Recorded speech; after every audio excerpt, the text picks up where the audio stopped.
Boa noite. Queria te ouvir sobre o resultado, a atuação, o quanto atrapalha tudo que é conversado, planejado, pensado durante toda a semana, que muitas vezes acaba caindo por terra logo no primeiro lance, no primeiro minuto.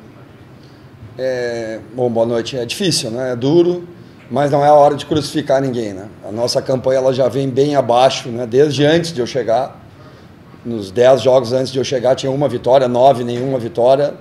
Cheguei, a gente venceu, mas nos últimos 6, né, a gente não consegue vencer. É todo mundo assumir a responsabilidade, né? Eu não estou conseguindo mudar o panorama desde quando eu cheguei, como eu já te falei, né? Eram em 9 jogos nenhuma vitória, nós só temos uma vitória no segundo turno, onde realmente o campeonato, né, pega fogo, onde as equipes, né, estão mais concentradas e todas já sabem qual é os seus objetivos na competição.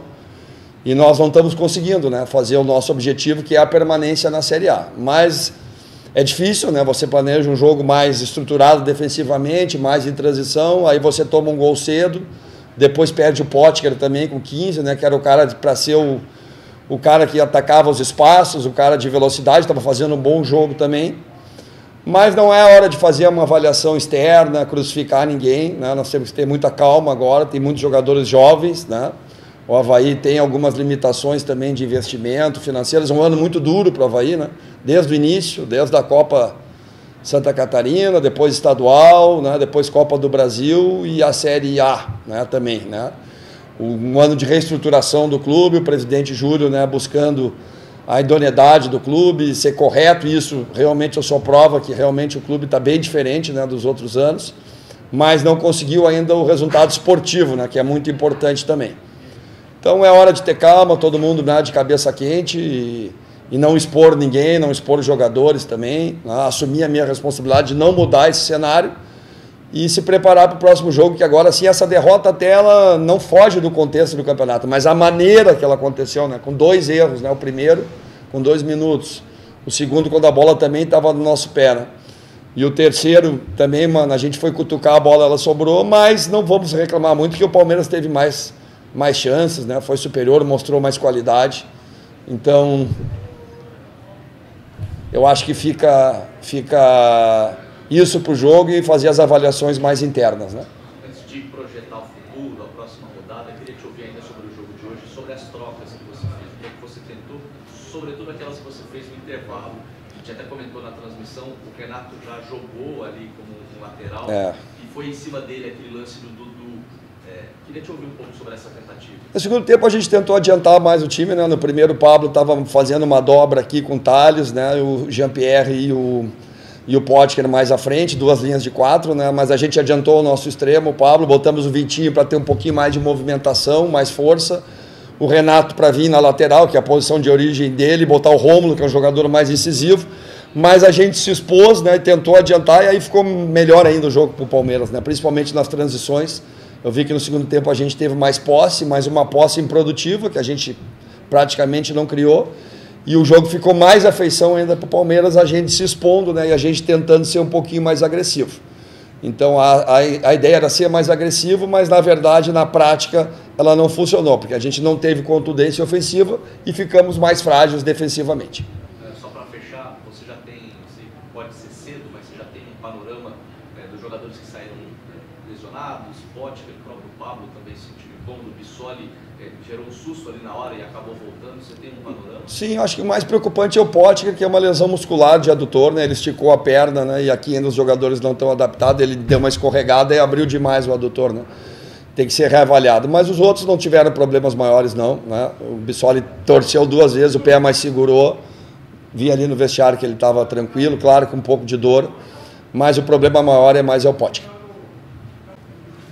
Para as perguntas enviadas pelos repórteres de Florianópolis, Jean Romero, Rádio Guarujá.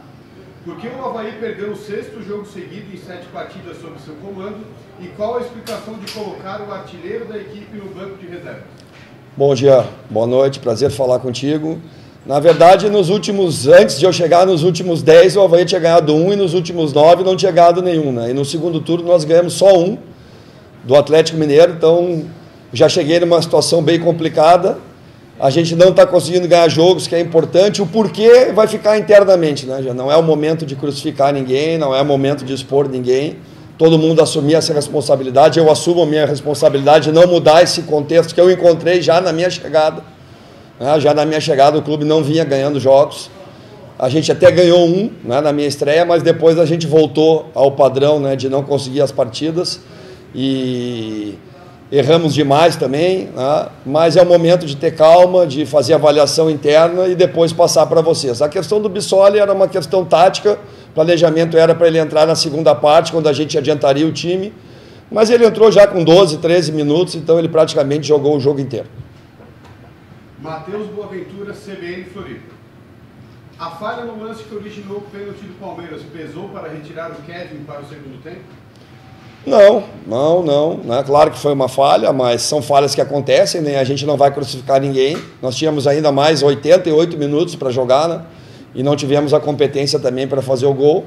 O que pesou foi ser mais agressivo. O Renato é muito bom na bola aérea, pode ver que ele tirou todas as bolas da nossa área, né? Que é uma parte fortíssima, né, do Palmeiras, talvez a melhor bola aérea, né? E eu precisava de ser mais agressivo, ter um jogador mais contundente. Então, entre o Renato e o Kevin na lateral direito, eu pesei as situações e preferi o Renato, e acho que acertadamente. Matheus Tizen, Jovem Pan News. O Avaí chegou a ter 60% de posse no segundo tempo, mas sempre que se jogava para frente, tomava sufoco no contra-ataque. Como explicar os gols tomados pelo Avaí?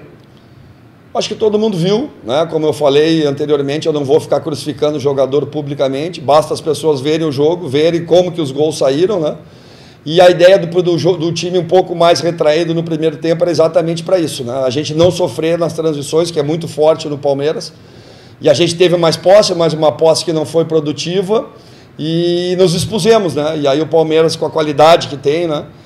Dudu, Rony, Mike, Scarpa, né? Depois os meninos que entraram também, Hendrick, Menino, né? Um time muito qualificado, e a gente foi mais agressivo no segundo tempo, adiantamos mais a marcação, mas o resultado não foi o que a gente queria, né? Porque no primeiro ainda, mesmo mais baixo ali, a gente controlou melhor o jogo, tomamos um gol num erro, né?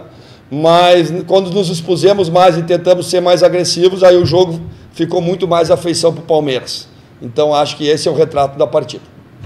Eduardo Fernandes, Grupo VEG Sports. Faltando 15 pontos para serem disputados, o Avaí pode ficar a 9 pontos de saída do Z4. No que o torcedor pode se apoiar para acreditar ainda em uma salvação? Nos confrontos diretos, né? Contra o Cuiabá, contra o Ceará, ainda temos um jogo em casa contra o Red Bull também, né? E depois tentar alguma situação contra o Santos e contra o Flamengo nos jogos que nós temos fora, né? Então, matematicamente ainda é viável, né? É tentar mudar totalmente o cenário, mudar a situação, ganhar uma partida para a confiança voltar para os jogadores, né? Então eu acho que é nisso que o torcedor do Avaí, que todos nós temos que acreditar e fazer uma corrente positiva e no jogo, né, lá de Cuiabá fazer uma decisão, né? Uma decisão para a gente ver se a gente ainda vai ter chance de brigar até o final. Essa é a realidade do Avaí e se agarrar nisso, nas possibilidades matemáticas, nos dois confrontos, no jogo em casa e tentar beliscar mais uma vitória fora nos dois jogos contra o Santos ou contra o Flamengo. Para finalizar, Diogo de Souza, do Grupo ND. Lisca, com 6 derrotas em 7 jogos, como tu autoavalias o teu trabalho à frente do Avaí? Cogitas sair do clube? Não, isso é uma decisão da diretoria, tem que ser uma pergunta para o presidente, para o Bruno, né? Mas já era uma realidade que eu encontrei quando eu cheguei aqui, né? Nos últimos 10 jogos antes de eu chegar tinha uma vitória, 9 nenhuma vitória, aproveitamento muito parecido, né? E eu realmente não estou conseguindo mudar o cenário, essa é a minha responsabilidade, né? Eu já cheguei com o Avaí na zona de rebaixamento em 18º, caí para 19º, realmente pelo crescimento do Atlético Goianiense.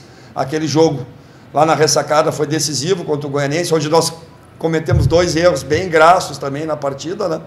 E a partir dali o nosso time sentiu demais, né? E a gente não está conseguindo os caminhos das vitórias, né? É o meu pior trabalho a nível de aproveitamento de toda a minha carreira de 33 anos, mas eu estou me esforçando o máximo, os jogadores também. Existem umas limitações, todo mundo sabe, né? E isso internamente nós vamos conversar, mas é uma decisão que ela não é minha, é uma decisão do clube.